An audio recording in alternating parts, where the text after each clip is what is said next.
Assalamualaikum warahmatullahi wabarakatuh. Saya Mita Nur Sasabila akan menjelaskan tentang metode filsafat. Mengapa orang berfilsafat? Karena rasa heran dan ingin tahu dalam kehidupan ini banyak hal membuat seseorang bertanya, memikir, dan merenung. Rasa heran, ingin tahu, dan ingin memecahkan masalah tidak selamanya dilakukan secara filosofis. Bisa saja manusia bertindak sesuai dorongan, insting, tarikan, firasat, atau tunjukan pertanda. Bisa juga ia menulis saja apa atau siapa yang dianggap mempunyai kekuatan atau kekuasaan atau authority. Yang lebih sering dilakukan manusia jika menghadapi masalah baru dan pelit adalah dengan coba-coba. Mana tahu berhasil. Apakah sudah tahu tentang metode? Kata metode diambil dari bahasa Belanda atau Inggris dan bangsa Eropa, mengambil dari bahasa Yunani methodos. Jadi, kata ini adalah sambungan kata depan yaitu meta, berarti menuju, melalui, mengikuti, sesudah. Dan kata benda hodos artinya jalan, perjalanan, cara, dan arah. Kata metode lebih banyak dipahami sebagai penelitian, kerangka kerja ilmiah, hipotesa ilmiah, dan uraian keilmuan. Secara luas, metode adalah cara bertindak menurut sistem aturan tertentu. Urgensi metode adalah supaya keinginan praktis terlaksana dengan efektif dan efisien agar upayanya mencapai hasil yang optimal. Arti luas ini dapat dikhususkan dengan menghubungkannya pada bidang tertentu. Metode berpikir adalah cara dan jalan berpikir menurut sistem aturan tertentu. Metode ilmiah ialah sistem aturan yang menentukan jalan untuk mencapai pengertian baru pada bidang ilmu pengetahuan tertentu. Metode menjamin sifat hakiki ilmu pengetahuan menjadi pengetahuan sistematis, metodis. Metode ini bukan hanya merumuskan fragmen-fragmen secara terpisah, seperti dasar pemikiran, rumusan pertanyaan, observasi, hipotesa, perbandingan, asas, teori, dan aksioma. Metode ini meliputi seluruh perjalanan dan perkembangan pengetahuan. Seluruh urutan-urutan dari permulaan sampai kepada kesimpulannya ilmiah, baik untuk bagian khusus maupun untuk bagian bidang atau objek penelitian. Metode ilmu mengatur kedudukan dan fungsi segala bagian tersebut sehingga menjadi satu kesatuan aturan yang saling terkait dan menunjang. Uraian dan perbincangan mengenai metode-metode keilmuan ini menimbulkan metodologi. Ilmu yang membahas tentang metode keilmuan. Pada dasarnya metodologi hendak menganalisa dan menyusun asas-asas dan jalan-jalan yang mengatur penelitian ilmiah pada umumnya, serta pelaksanaannya. Pada ilmu-ilmu khusus, ada 3 bagian terpenting yang tercakup dalam metodologi.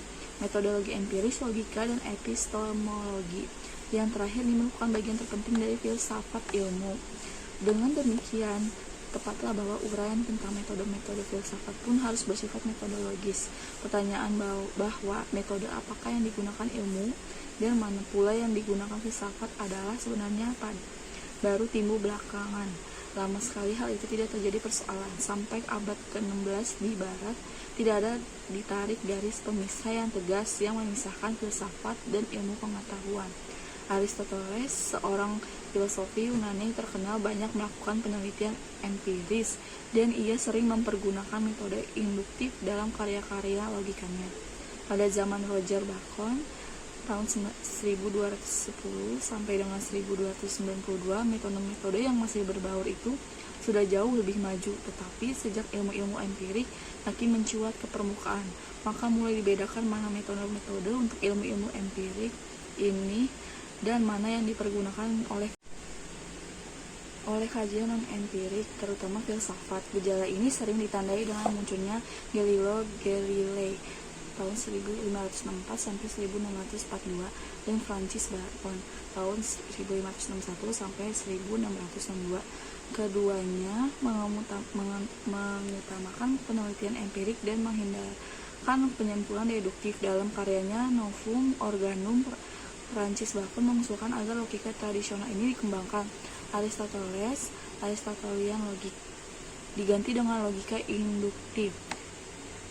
Descartes tahun 1596 sampai 1650 masih berupaya mencari metode dasar bagi semua ilmu, termasuk filsafat. Di dalam ilmu pasti yang katanya tingkat kepastiannya lebih tinggi.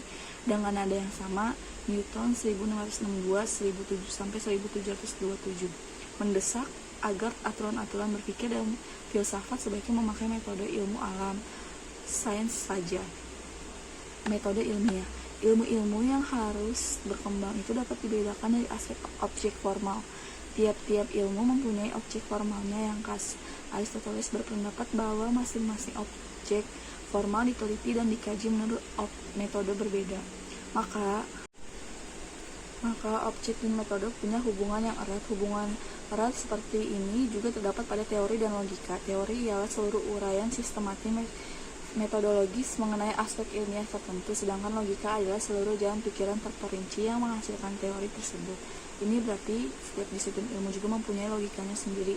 Sistematisi metode-metode ilmiah pada setiap bidang keilmuan, makin memperkecil dan mempertajam masing-masing bidang, tetapi masih dapat ditandai sejumlah metode umum yang berlaku bagi semua ilmu pengetahuan tanpa pengecualian.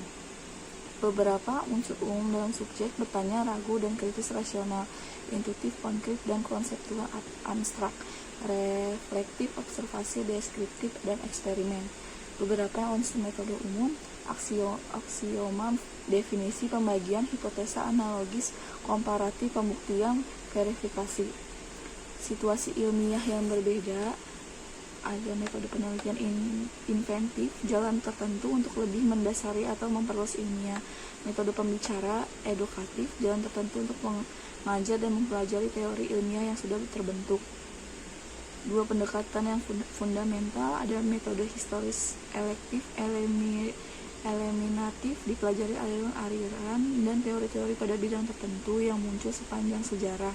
Dan dengan membandingkan dan menganalisanya, mereka disaring sampai tersisa teori yang dianggap paling memuaskan. Dua metode sistematis dalam dialog dengan aliran dan teori lain. Secara sistematis, metodis dibangun teori yang meliputi semua segi dan soal pada bidang penelitian. Dua pengarahan penelitian yang fundamental, satu metode a posteriori kritis. Hal yang menjadi titik tolak itu tergantung pada adanya hal yang dicari, analisa atau reduksi struktural. Dari keseluruhan kompleks ke bagian yang sederhana, dari fakta-fakta atau gejala ke hakikat atau syarat-syarat. Induksi dari singular ke universal, dari khusus ke umum, regresi dari akibat ke sebab, retrospektif dari sekarang ke dulu, prospektif dari sekarang ke masa depan. Metode filsafat. Seperti halnya dalam pengetahuan ilmiah, metode dan objek formal bidang filsafat tidak dipisahkan. Setiap cabang filsafat menentukan objek formalnya memiliki metode dan logikanya sendiri, sesuai dengan objek formal itu dan uraian teorinya.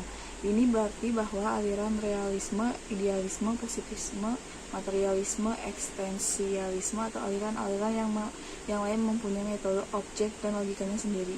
Meskipun demikian, filsafat sebagai upaya manusia juga dengan sendirinya masih memakai, menghayati, dan mendasarkan penjelajahan refleksinya di atas dasar materi yang dihimpun oleh metode-metode umum seperti yang berlaku bagi semua penalaran dan pemahaman manusia, yang juga dipakai oleh disiplin keilmuan seperti pencerapan, rasio, induksi, edukasi, dan sebagainya. Setelah membicarakan cukup lama, kita masih kembali lagi ke pertanyaan semula, yakni kekhasan metode filsafat. Tetapi seperti diakui oleh Anton Becker dalam bukunya Metode Filsafat, itu pula soal yang paling sulit dijawab. Bukan beliau mengatakan bahwa tidak ada metode filsafat secara umum. Tiap-tiap filsafat memajukan hak dan klaimnya bahwa dialah yang mempunyai metode umum. Dan ini sering diiringi dengan menolak metode filsafat lain. Metode kritis. Awalnya metode ini digunakan oleh Socrates dan Plato. Para filosofis sebelum Socrates lebih tertarik meneliti dan memikirkan kosmos. Socrates lah yang mengarahkannya kepada manusia, terutama tentang aspek etis. Metode ini bertitik tolak atas kenyataan bahwa betapa banyak pengetahuan dan pendapatan manusia bersifat pengetahuan semua ini malah lebih banyak pada masalah-masalah penting kehidupan seperti tentang kebahagiaan dan kebijakan. Ternyata banyak kekaburan dan pertentangan dalam pengetahuan mereka, dan kebanyakan mereka hanya pura-pura tahu. Sokrates sendiri sadar bahwa ia kurang mengetahui hal-hal asasi itu, apologia, tetapi paling tidak bahwa ia tidak tahu hingga ingin tahu. Untuk bisa mengetahui bahwa pengetahuan mana yang paling kuat di antara pengetahuan yang banyak itu, maka ia harus bersikap kritis. Ibu Sokrates itu seorang bidan. Pada beberapa kesempatan Sokrates mengatakan bahwa ia adalah seorang bidan, tetapi bidan pengetahuan dan pemikiran. Ia percaya bahwa setiap orang mempunyai potensi pemahaman sejati yang tersembunyi dalam jiwanya. Sebenarnya jiwa manusia mampu mengetahui intisari benda-benda, namun karena tertimbun oleh pengetahuan semua ini bisa dibantu oleh seorang bidan. Meski bidan itu penting, tetapi bukan berarti kata bidan itu benar. Sokrates bahkan sering kritis sekali pada kekuasaan dan kewibawa. Banyak pengetahuan ini timbul dari kekuasaan yang memonopoli kebenaran atau kolusi dengan pihak lain untuk memproduksi pengetahuan yang harus dikonsumsi masyarakat awam. Metode ini bersifat analisa istilah dan pendapat, kemudian disistematiskan dalam hermeneutika yang menjelaskan keyakinan dan memperlihatkan pertentangan dengan jalannya bertanya, dialog, membedakan, membersihkan, menyisihkan, dan menolak. Pada